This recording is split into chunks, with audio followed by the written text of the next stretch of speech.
What's up, people? Back with another reaction, back with some more John Mark, and I can't tell you, I am so excited to go through his material.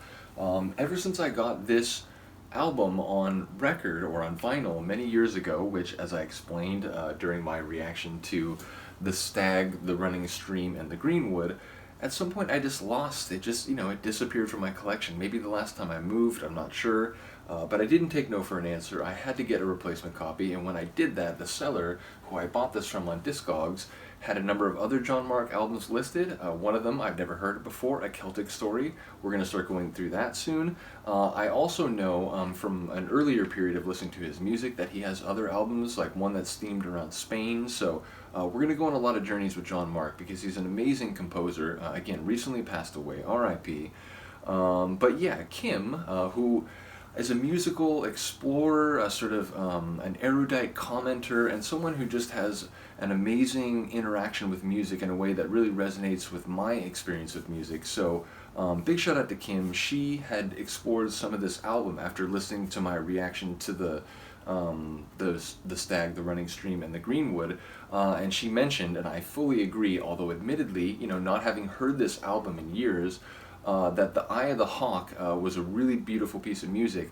I agree. I remember that one being, one of my favorites on the album, but it has been many years, so it'll be an interesting thing to go through this. So, once again, the artwork on this album, there's an extensive booklet where he talks about, modern understandings of the Callanish, the standing stones of Callanish, and sort of, what anthropologists and cultural historians think about the Celtic peoples who inhabited the British Isles. So yeah, it's just a really cool and sort of immersive experience that he does with his albums, clearly. And he obviously is a sort of student of history and of peoples and of cultures, and he tries to represent that through his art. So again, big shout out to the late John Mark, big shout out to Kim. Let's listen to it. This is The Eye of the Hawk from the 1988 album The Standing Stones of Callanish by John Mark.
obviously that one hit me a bit emotionally, and it was sort of like, it was hitting me emotionally right away, and I sort of felt like I got it under control, and then it's like every time that main theme would reprise, it would just push it to a new level, and it finally, the dam broke. So I do apologize, but ultimately that's what good music does, right? Indeed. A great friend of the channel, Philip, mentioned that when I reacted to the Two Cellos version of Hurting, and I really, in fact, Kim mentioned something very similar, that, good music is transformative to people who allow emotions to be part of their life. So, yeah, once again, big ups to John Mark, big ups to Kim, big ups to Philip. Let me know what you think of this one. It's just a marvelous piece of music. I'm looking so forward to going through this guy's work. You have no idea. So let me know what you think. I will see you next time. Peace.